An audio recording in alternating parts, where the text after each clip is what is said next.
Ele já bateu, já começou e a gente vai fazer. Vai começar hoje, né? A gente acabou de gravar uma entrada e a gente vai fazer de uma forma muito diferente que todo mundo faz. Que eu não vou apresentar, não vou falar que estamos aqui, galera, nada disso. A gente vai bater papo, sempre vai trazer 3 convidados, né? E vamos explorar isso assim de forma interessante, de forma inteligente, para a gente se conhecer. Então não tem pauta, não tem entrevista, não tem nada. De forma divertida também. Na verdade, a gente não tem essa ambição aí de... a gente não quer ser podcast, a gente quer retratar uma sala de visita com 4 amigos. Entendeu? Entendi. E vambora, né? Vambora. Então assim, eu vou fazer só uma introdução aqui. Roberto Pantoja, né? We Hate Ads. É isso? E InovaFlix. Eu tenho uma agência, né, de uma consultoria em marketing digital e uma escola online, né? Então eu trabalho com isso, já tem aí, vou fazer quase 7 anos. Boa. E eu te conheço há uns... Há 15 anos, eu acho, 15 não? anos, né? 15 anos. Aí quando eu tinha outro negócio, né? Boa. Vamos chegar lá. E o Léo do Vista. Isso. Léo planejador, né, Léo? Você está Léo planejador. É isso aí. Eu sou sócio do Vista, né? Sou sócio fundador do Vista, plataforma de tecnologia B2B2C, né? Então feita para fomentar a carreira do planejador financeiro. Sou planejador financeiro aí há quase 12 anos, né? Que eu empreendo no ramo de finanças pessoais, de um lado meio, digamos, mais personalizado, mais humanizado, né, das finanças do que a parte técnica. Também a parte técnica, mas um lado mais profundo da vida financeira do cliente. Legal, Léo. Léo, eu te conheço há um tempo também, né? A gente trabalhou junto, acho que no HSBC, não foi? Foi, isso. No HSBC, e aí a gente enveredou a gente continuou no mercado financeiro, Sim. só que eu fui para um lado, você foi para o outro, né? Exato. Eu fui mais ali a área de distribuição de investimento, você mais planejamento, né? Eu fui mais ali na ponta, mais varejo, não, mais técnico, né? Mais sofisticado, né? Criou um software, né? E aí eu acho legal pra caramba, porque você criou um novo mercado. Foi, a gente basicamente está num mercado muito, muito novo ainda, né? No mercado brasileiro e mundial, eu acredito. Porque o planejamento financeiro pessoal, da forma como a gente aborda, como a gente fomenta, né? Tanto no Vista quanto no nosso treinamento, na parte educacional, é uma forma muito diferente do que o mercado financeiro aborda, né? Então, nos Estados Unidos, por exemplo, você tem os financial advisors, os financial planners, que sempre trabalham com comissionamento, e você viu surgir, né, nos anos 70, 80, o planejador fee only, né, que é o retainer, né, que só cobra diretamente do cliente, só cobra especificamente do cliente. E aí, há mais ou menos 12 anos atrás, eu descobri essa carreira, que eu poderia ser um planejador independente. 12 anos atrás? Foi. Esse planejador independente, sem vender nada para o cliente, onde eu ia acompanhar aquela família, ensinar eles a ter uma vida financeira mais planejada, mais organizada, cobrando diretamente da família, e que eu podia fazer disso um negócio. E você começou muito antes de todo mundo aí, né? Foi. Há 12 anos. Faz tempo. E aí o que é legal é, para você conseguir, nessa carreira, ganhar escala, você precisa de 3 grandes pilares, que é processo, método e tecnologia. Senão você, para quem fica na planilha de Excel, não vai ganhar escala. Isso é fato. E você falou um negócio legal, que assim, o mercado financeiro, ele teve o momento dos bancos, depois das corretoras, né, com as corretagens, dos escritórios, agentes autônomos, e agora tem uma nova transição, né, que são os fee-bases, né?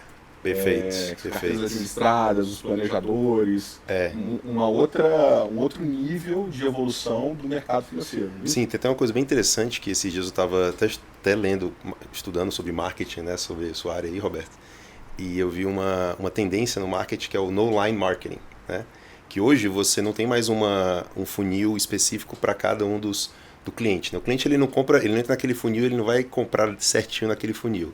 Às vezes ele vai ver no Instagram, depois ele vai pesquisar no Google, depois ele vai em outro lugar, depois em outro, até ele fazer a compra, né? Então, no line marketing, eu consegui ver uma associação muito grande hoje no mercado financeiro, no quesito de, se hoje as empresas do mercado financeiro não enxergarem que tem que trazer valor de diversas formas para o seu cliente, elas vão acabar ficando para trás em outras empresas que vão entregar isso, né?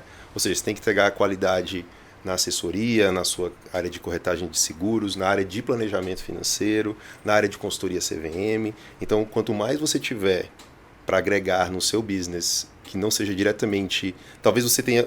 Um daqueles business não vai ser o mais lucrativo, Mas você tem que ter qualidade, tem que ter padrão, porque senão você pode perder o cliente naquele funil para outra empresa que vai entregar isso, né? E aí, isso Tá que você pra está trás, falando né? é interessante, que eu falo isso muito com meus clientes, né, que é a compra consultiva.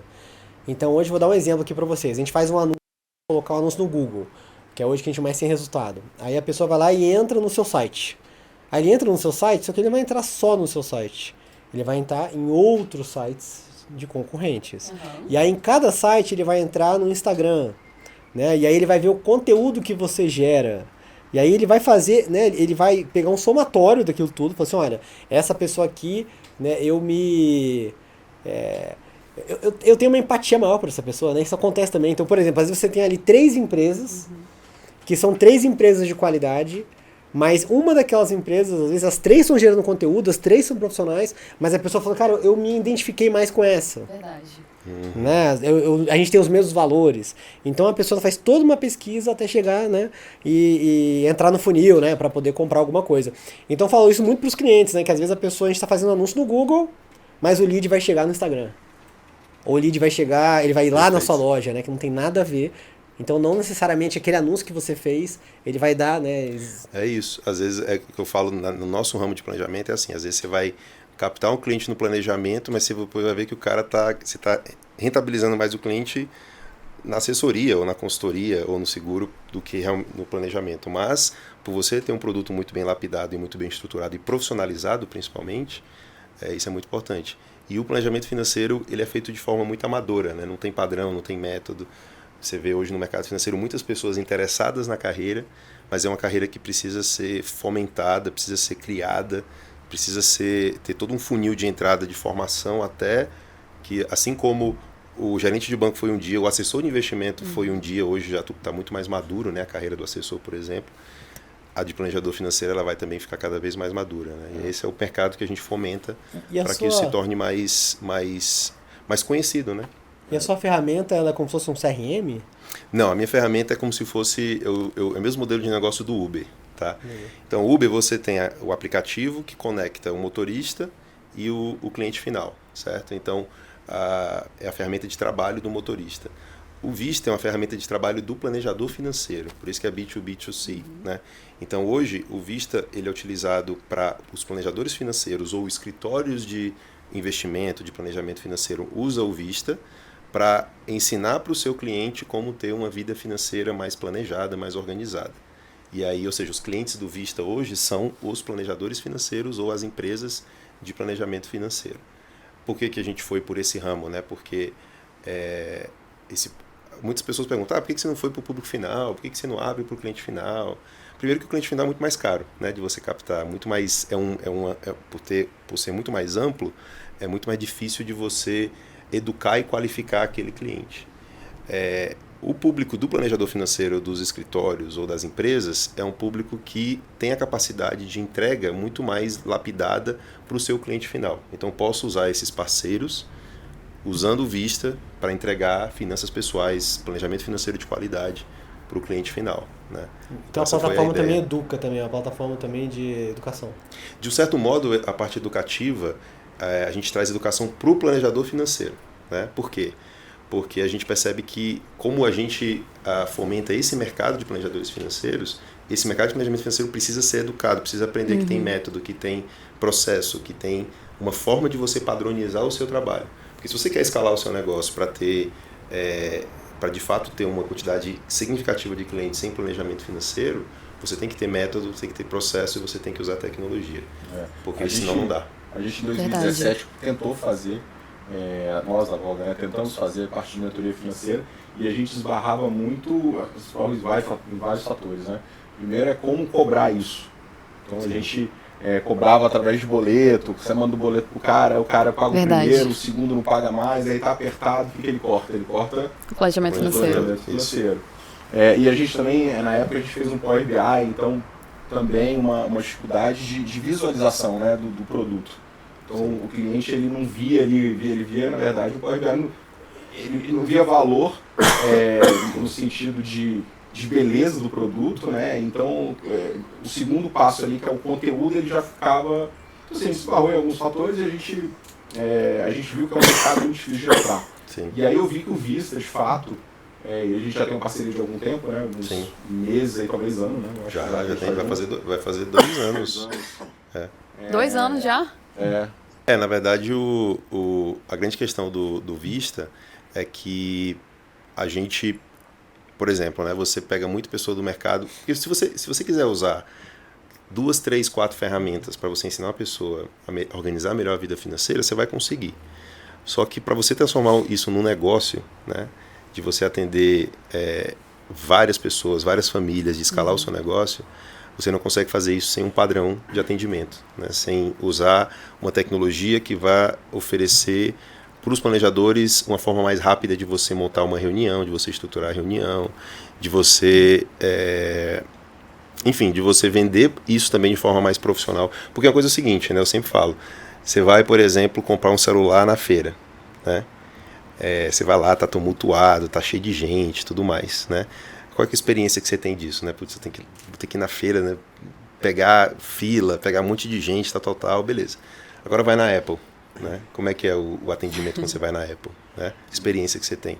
Então, se o planejador financeiro chega assim, vou te atender, a gente vai usar uma planilha, para um médico que não tem tempo de sentar no computador, abrir um computador, né?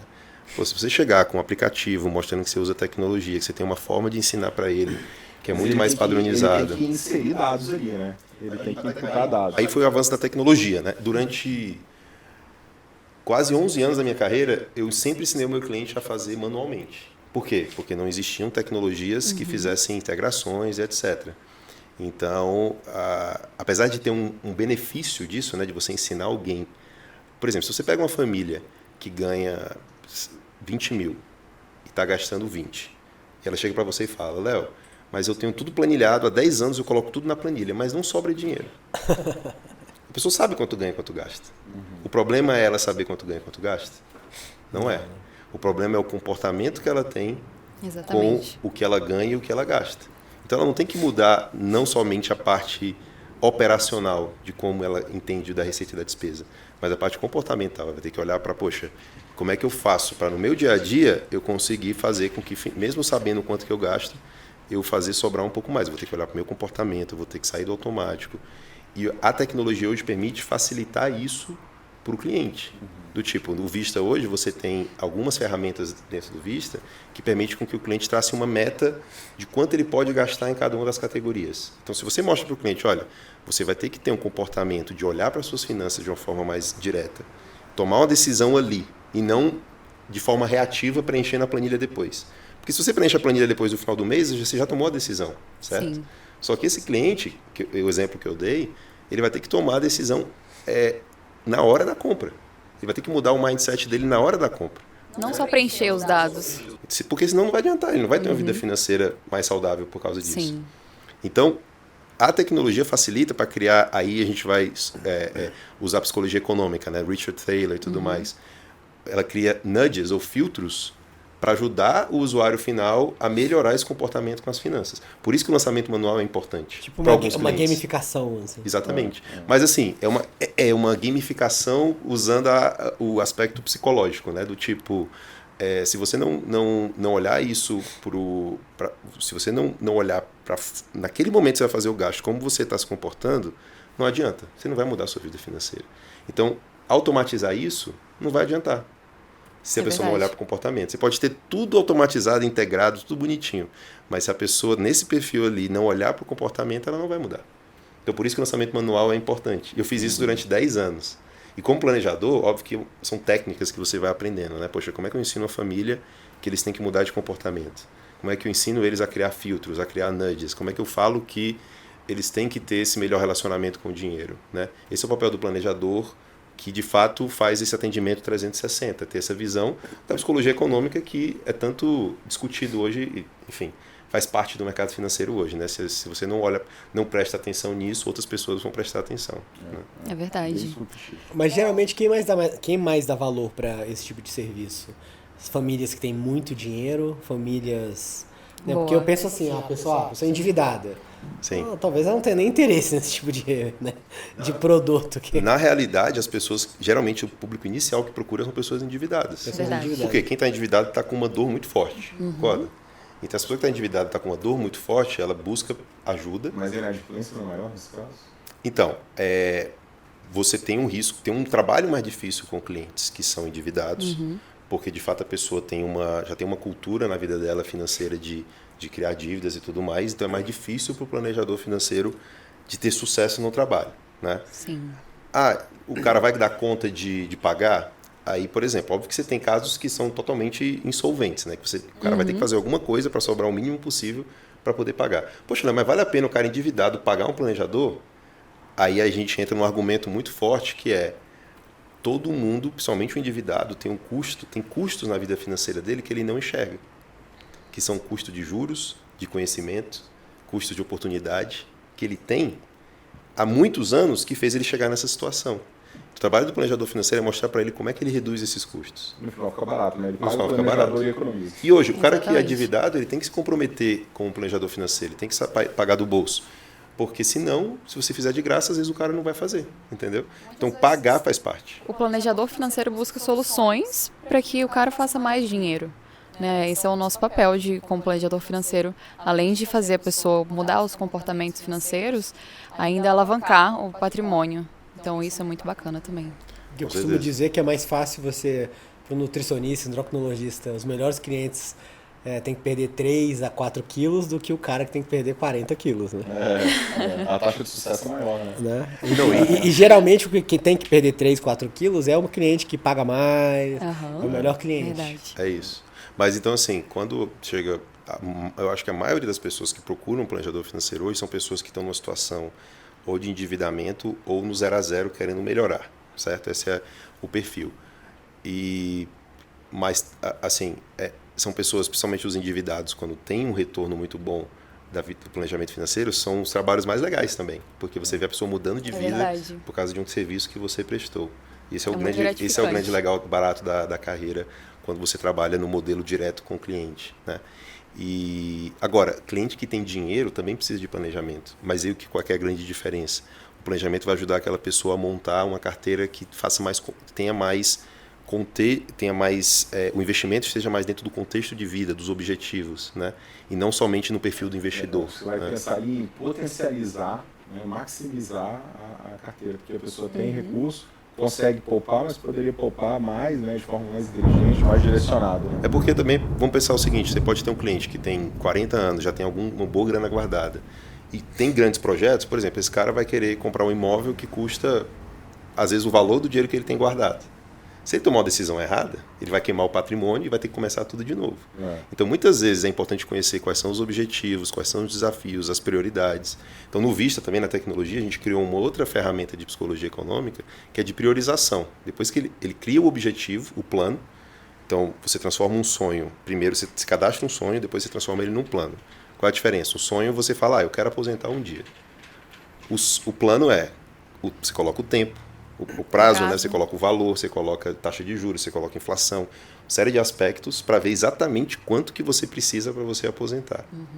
E aí, a partir disso, quando você faz isso com todos os projetos de vida que você tem, você vai conseguir priorizar no sentido de o que eu quero, qual objetivo eu quero manter e não mudar o prazo nem o tamanho, e qual que eu quero, estou disposto a mudar. O planejamento financeiro é uma grande gestão de projetos, né? Essa é a grande verdade. Exato. Então, é o planejador saber entender isso e saber direcionar o cliente a tomar essa decisão. Então, assim, a maioria dos clientes que eu adquiri na segunda metade da minha carreira até agora, né, nos últimos anos, todos foram com patrimônio. Todos foram com patrimônio interessante, onde eu pude cobrar mais, eu pude fazer um trabalho. Pessoas que já viam o benefício de ter alguém que pudesse ter um direcionamento melhor para ajudar a montar, às vezes mexer nos investimentos e tudo, mas de uma forma mais direcionada, entendendo que aquilo ali iria otimizar o processo de decisão dele, da vida financeira. Cliente dele. mais consciente, né?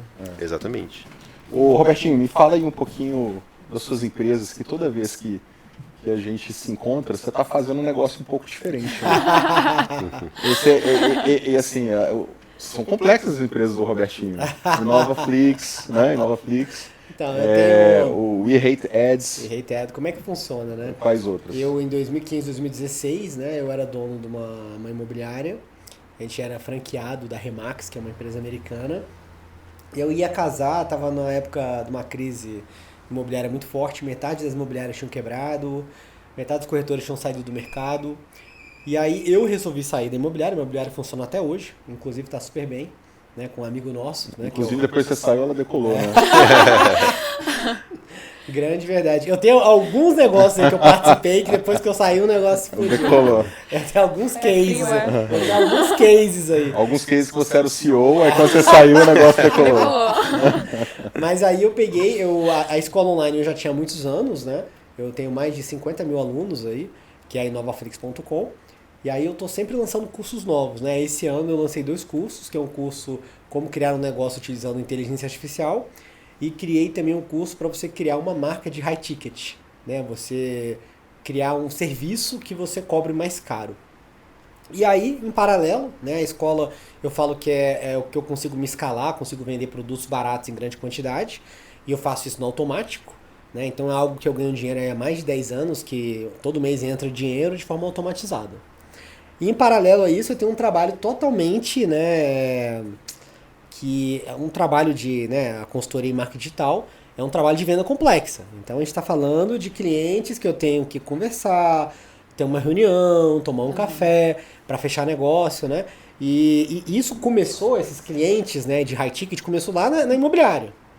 Né? Foi lá onde eu comecei a trabalhar com isso, que foi mais ou menos aí em 2011, 2010, que eram clientes que têm mais dinheiro, né? E aí que demanda mais tempo, né? E o ciclo de venda é maior.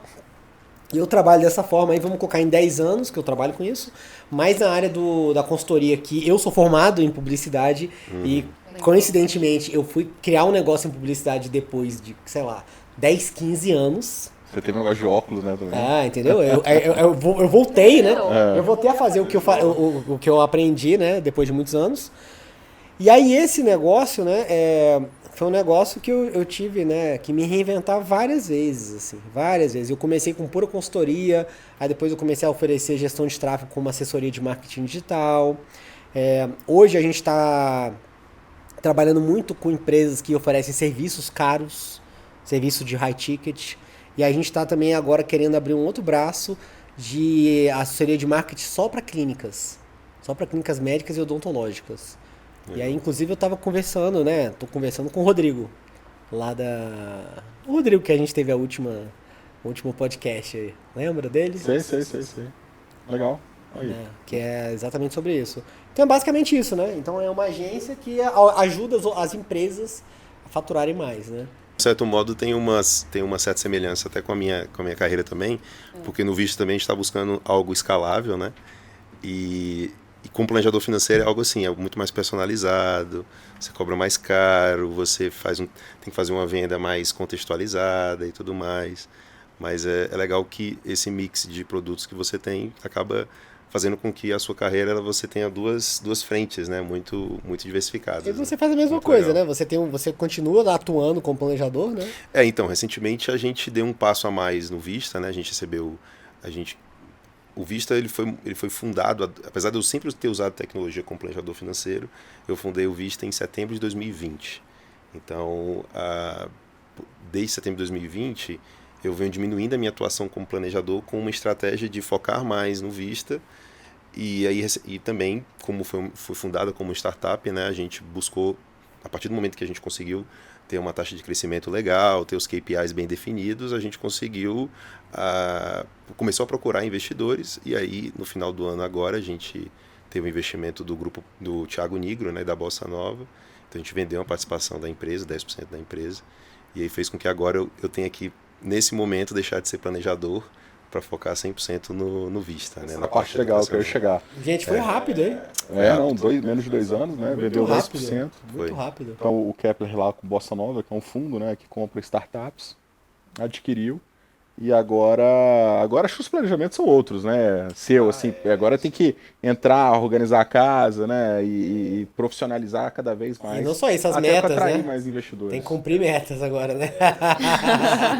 O mais legal disso tudo foi que validou uma ideia que a gente teve, né? Que a gente vem fomentando há mais de 10 anos. Então, assim, a gente vem fomentando a carreira do planejador há 10 anos e tem uma validação do mercado dizendo, cara, legal, isso aqui dá certo, tá no caminho certo e a gente vai te ajudar, tipo, é o que a gente precisava para dar o próximo passo, né?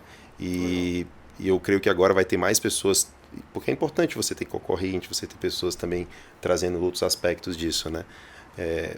Porque a gente quer que isso se torne de fato uma carreira, o planejador financeiro seja uma carreira assim como qualquer outra, e que as pessoas se sintam confortáveis de deixar uma carreira para não empreender na carreira de planejador financeiro, mas ir para uma carreira concreta que existe e que você pode seguir desde o início, né? Acho que esse é o grande desafio, né? Da gente conseguir criar essa carteira. Fazendo um paralelo aí, e aí puxando um pouco aqui para o nosso lado, né? A gente virou sócio recentemente, né? O grupo virou sócio do BTG Pactual, o Grupo Voga. Então, é muito legal isso, porque valida um trabalho que a gente fez ao longo dos últimos anos. Exatamente. Né? Abre novas possibilidades, né? O funil se abre de novo. E a gente é obrigado a ter mais cuidado na gestão, né? Mais empenho, e conta com isso, conta com eles, né? Com a expertise deles para trazer compliance, para trazer governança, né? Exato. Ter um controle muito maior que assim, a gente fez até aqui, mas a gente chegou do nosso jeito. E para dar um passo para frente precisa de profissionalismo, gente boa do lado, pra poder crescer, monte de coisa. Exato. Com certeza. Você meio que dá aquele... Opa, agora peraí que agora eu tenho que... Agora brincadeira. Agora tá sério. Agora não dá mas para ter erro primário. Mas você vê que todo negócio, né, que vai crescendo, aí surgem problemas novos, né? Dá um exemplo aqui, né? Eu tenho uns amigos aí que implementam software de gestão, por exemplo, a empresa chega no patamar, né, que se ela não começar a se profissionalizar, ela não cresce mais. Não cresce mais. Então ela precisa, né? E assim, os problemas sempre vão existir, né? Sim. A gente vai trocando de problema, eles vão ficando maiores, e a gente vai arrumando soluções e vai surgindo outros cada vez mais. Mas esse é o caminho do crescimento. E é natural, né? É natural. Do crescimento, não tem jeito. Com certeza. Ou então você acha um nicho ali, e se você ficar estabilizado num nicho específico, provavelmente você não vai ficar estabilizado. Você vai começar a declinar, perder qualidade, perder empenho da equipe, você precisa oxigenar o tempo todo, criar novas oportunidades, né? E nisso a gente tem que se preparar. Tem uma analogia muito legal que eu gosto muito de falar em palestra, assim, que os negócios é você subir numa escada rolante que está descendo. Exatamente. Se você não correr, você vai correr, descer. Você vai descer. Se você ficar parado, você vai descer. Não é isso? É isso mesmo. Eu queria te fazer uma pergunta, não, mas eu queria puxar, Valesca, porque no Mulheres em Voga, a gente usa o Vista. A gente usa não o é? Vista. Como é que é lá? Cara, o planejamento financeiro, ele é exatamente o que o Léo falou. A gente lidar com o comportamento financeiro das pessoas, a inteligência Primeiro, financeira. O que é Mulheres em Voga? Mulheres em Voga é um projeto do Grupo Voga, é feito por mulheres, e eu acho que hoje não é só para mulheres, é tanto para homens. A gente atende, temos clientes homens e mulheres, então não é um grupo fechado. A gente passa a educação financeira para as pessoas, e de uma forma mais simples, de uma forma mais didática, de uma forma mais atrativa, né? E isso é muito bacana. A gente faz palestras aqui na Voga, a gente tem o planejamento financeiro, e a gente lidar com patrimônios também mais robustos, e sendo mulheres, então essa inserção da mulher no mercado financeiro. Começou muito, acho que como um projeto social, né? Exato. Tipo assim, primeiro, o nosso mercado é um mercado masculino, né? A grande Exatamente. maioria é masculino, inclusive as empresas se empenham em Contratar trazer mais mulheres. né? São várias empresas que se empenham nesse sentido. E a Voga, querendo ou não, ela sempre teve muita mulher. Mais Né? mulheres. Sempre, não mais, eu acho que hoje mas, tá igual, mas a gente sempre teve um público feminino, né, de colaboradores femininos aqui na empresa. Então isso sempre foi um ponto muito positivo. E as mulheres se juntaram um dia e falaram, vamos fazer um projeto, né, e falar de mercado financeiro de uma forma diferente. E aí chegou num determinado momento que a gente falou, puxa, e aí, qual que é o próximo passo? Exato. O próximo passo é a mentoria financeira. E a mentoria financeira casou logo depois com... Diretamente com Vista. Foi muito legal ver todo o processo, né? Porque eu participei desde o primeiro dia, né, da implementação. Nós somos o primeiro escritório a implementar. O primeiro escritório a implementar, basicamente um pouco antes do segundo e tudo. E o legal da evolução é coisas que a gente fala desde o início, né? E é que desde que a gente começou até agora, a gente vê cada vez mais o mercado financeiro olhando com isso com bons olhos, né? Assim, algo que lá atrás, assim, a gente olhava, algumas pessoas olhavam e falavam, não, peraí, esse negócio funciona mesmo, será que dá? E aí você vai vendo que hoje tem empresas usando já toda o funil de vendas, SDR, comercial, botando isso para rodar de uma forma muito, muito legal, muito ativa. Mas ver Mulheres em Voga ter nascido, né, assim, com a mentoria financeira, ver o que foi, os desafios que foram no início, né, que foram passados, Mulheres e ver o negócio Voga, crescendo. Powered by Vista, né? Exatamente. E a equipe de planejamento financeiro hoje é composta por muitas mulheres. Eu acho que tem só um homem no planejamento financeiro, que é o Jorge. O restante todas somos mulheres. É isso aí. Eu acho que a mulher, ela se encaixa muito bem no planejamento financeiro por alguns motivos. Primeiro que eu fui para uma... Eu tirei meu CFP em 2014 e aí, desde então, eu fui, acho que em 2 ou 3 FPAs, né, que são os congressos nos Estados Unidos, organizados pela FPA, que é o órgão que certifica, né, que o CFP por todo o mundo. E um desses FPAs, eu vi uma palestra de mulheres que fizeram pesquisa nos Estados Unidos, perguntando para o público americano o que o homem e o que a mulher buscam no planejamento financeiro, né? E aí as entrevistas com os homens era, eu busco rentabilidade, eu busco maximizar meus investimentos, etc, etc. Testosterona na veia, né? E aí... É mais agressivo. É mais agressivo. E as mulheres falam, olha, eu quero garantir que eu vou ter uma vida tranquila, eu quero garantir que eu vou conseguir passar pelas minhas pausas da minha carreira por causa de uma gestação de uma forma tranquila. E aí perguntaram, que tipo de profissional você busca, né? E aí as mulheres, olha, buscam alguém que entenda esses desafios, que entenda que isso acontece na vida de uma mulher e tudo mais. Então, isso foi legal na época, eu já tinha uma carreira formada, mas eu comecei a observar mais, do tipo, poxa, quando você vai atender um casal, né? Poxa, você às vezes tem 2 pessoas que são muito diferentes, mas assim, tem que saber olhar o que um pensa, o que o outro pensa, o que você pode, até onde você pode ir ajudar uma família. Eu tive muitas clientes, mulheres solteiras buscando uma forma de planejar isso, e a maioria você via que elas não quero melhorar, assim, buscar maximizar meus investimentos, não, eu quero ter meu planejamento, saber que as coisas vão acontecer direitinho, saber planejar as fases mais difíceis e poder dar esse próximo passo. Eu não quero comprar minha Lamborghini, né? Exatamente. A mulher, ela quer segurança, né? Não necessariamente ela não tem ambições, né? Não é nada disso, mas exatamente. Acaba que a mulher tem essa visão de que se encaixa muito bem com o planejamento. Então acho que por isso que Mulheres em Voga sempre fez muito sentido, né? A mentoria do E você vê que tudo acaba em comportamento humano, né? De entender as pessoas, né? Tem jeito. Independente da área, né? Mentoria financeira, na área da publicidade, totalmente, né? Você sempre é o que você quer comprar. Eu tenho uma pergunta. Assim, a gente está passando por um momento de política, de crise, de guerra. Você viu alguma mudança depois de tudo isso comportamental das pessoas? Elas estão gastando dinheiro com mais inteligência hoje? Depois de tanto tempo, né, de planejamento financeiro, você acha que teve, depois desse processo, uma volta, assim, legal? Eu acho que toda crise, seja política, seja mundial, que seja, ele tem um efeito manada muito forte, né? Então, como planejador financeiro, eu já passei por algumas eleições. E Sim. todas as eleições são os mesmos discursos, seja de direita ou de esquerda, você tem os mesmos discursos de quem tem um viés de direita ou de esquerda. Pra ir pra Miami, né? O pessoal quer ir pra Miami. Vou fugir pra Miami. Então, assim... Todo ano tem essa da Miami. Exato. Eu vejo que, basicamente, todas as eleições eu recebo aquele áudio do coronel falando que o dinheiro vai ser confiscado, o seu dinheiro vai ser confiscado nessa semana e tudo mais. Então, assim, a gente tem que ter muito cuidado, e aí o cliente, ele... E não adianta, o efeito manada ele é muito forte, né? Assim como o outro efeito que é o FOMO, né? O Fear of Missing Out também, né? Acho que são os 2 efeitos da psicologia que são muito fortes nesses cenários. O efeito manada faz com que, muitas vezes, a gente fique numa ansiedade muito grande para fazer alguma coisa com os seus ativos ou com o seu patrimônio, porque se você não fizer nada, outras pessoas estão fazendo, né?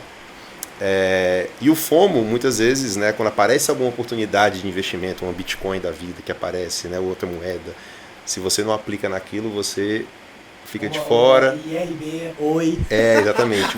Eu vou perder dinheiro, eu não posso, né? Então é muito importante os profissionais do mercado financeiro conhecerem esses vieses para mostrar para o cliente que os fatores externos, eles não têm que impactar o fator interno da vida financeira. A gente tem como hoje você se blindar, se proteger, ficar cada vez mais independente dos fatores externos. Se o fator externo está dominando o seu processo de tomada de decisão na sua vida, tem algo errado, ao meu ver. Você tem que rever alguns conceitos na sua vida. Sim. Então, fatores externos sempre vão existir, sempre vão acontecer. Agora, a decisão que você toma da sua vida, ela é muito mais...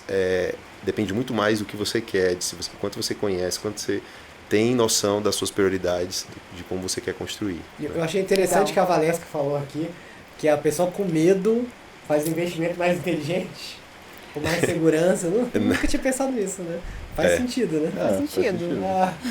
Faz sentido. Se você tem conforto, né, e não tá com medo, você vai e joga o dinheiro fora, né? Você joga o dinheiro fora, rasga, né? Faz sentido pra caramba, nunca tinha pensado nisso. E tudo é de comportamento. O nosso comportamento financeiro é um reflexo do que nossos pais foram.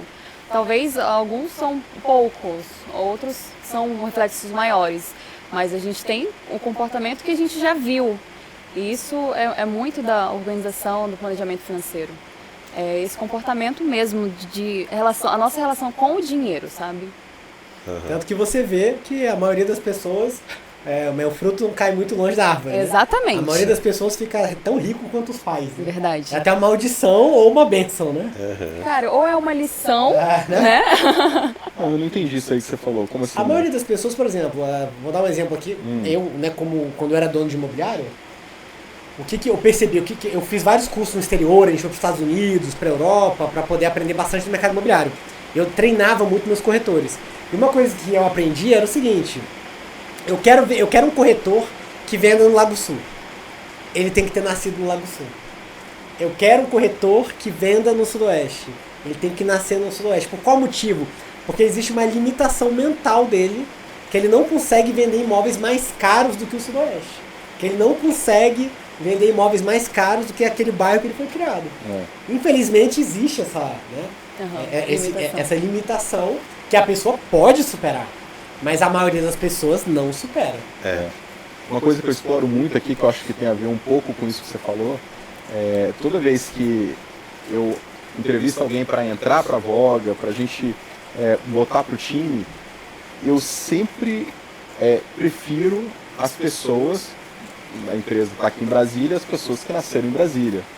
Porque existe uma ligação com os investidores e a pessoa ela sabe falar. Tanto é que a gente, no nosso mercado, quando o escritório de fora ele entra em outra cidade, ele tem dificuldade, por maior que o escritório seja, ele tem dificuldade em penetrar naquela cidade.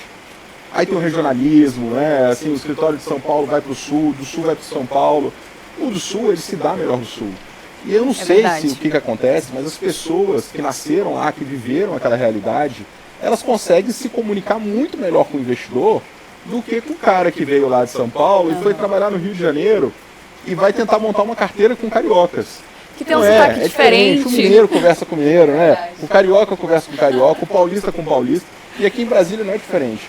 A pessoa que nasce aqui em Brasília e fala, não, eu morei ali no Plano Piloto, ou morei ali em Águas Claras, ou não sei o que, você mora onde e tal, você já começa a fazer um rapport ali, né? Sim. Do tipo, a gente frequenta o mesmo lugar, eu também vou ali naquela padaria, eu vou naquele restaurante e tal. Então, essa conexão de trazer pessoas, né, que parecem com você, exatamente. É para quem você vende, de fato. E essa venda aí, eu vou dar um exemplo aqui. Eu dou muito treinamento em curso e falo o seguinte, por exemplo, corretor de imóveis, vou dar um exemplo aqui de corretor de imóveis. Eu falo, olha, o primeiro grande dinheiro que você ganhar, vai malhar na melhor academia, né? Vai participar do pra mesmo... fazer o marketing. Vai participar, né? Vai estar presente no mesmo lugar, né, que os seus clientes estão, né? Sim. Eu também já fiz isso também, muito parecido com essa história. Tem muita gente que quer ser planejador financeiro que tem uma dificuldade da parte comercial. Quem vem da parte comercial tem mais facilidade de vender, se posicionar, de se apresentar. E quem não tem, muitas vezes precisa fazer um treinamento, algo bem específico para vendas. Mas também tem aquele público de planejador financeiro que o público dele, o network dele é de uma renda baixa. Aí eu estava treinando uma vez um planejador que morava em Goiânia, e aí a gente buscando formas dele melhorar a prospecção dele. E aí ele começou a fazer aula de golfe no Country Club. Por quê? Porque ele viu que ele queria fazer um novo esporte, ele aproveitou para aprender golfe, para aumentar o network dele, que geralmente um público desse sentido, para, enfim, você tem que também se colocar em situações, né, como você falou, né, regional, não só regional, mas também de nichos específicos que você vai se sentir, vai aprender, né, como aquelas pessoas se comportam. Né? Eu tentei fazer aula de golfe, comprei 10 aulas e eu achei assim... Eu comprei 10 tacos. Eu achei o negócio, o esporte mais difícil que existe. É difícil. Eu achei extremamente difícil. Tão difícil que eu parei de ir. Mas qual é o esporte que você gosta? Eu gosto de basquete. Basquete e tênis. Que eu mais gosto. Basquete eu não sei jogar. Agora, eu achei muito difícil. Tão difícil que eu parei de jogar. É difícil mesmo. Eu joguei tênis, universitário. Só pra isso. Então, eu fui quase atleta profissional de tênis, né? Eu joguei tênis universitário nos Estados Unidos com bolsa. Caramba! Me formei lá em Aonde? Jacksonville, na Flórida. Fiz finanças, aí eu fiz finanças nos Estados Unidos, me formei em finanças. Pô, você morou na Flórida, Jacksonville, voltou pro Brasil? Voltei. Meu Deus do céu. Não me arrependo, cara, não me arrependo. Essa questão Nos cultural. Estados Unidos e voltou pro Brasil. Essa questão E cultural depois de e todas tudo. as eleições, você continua aqui. Continua aqui.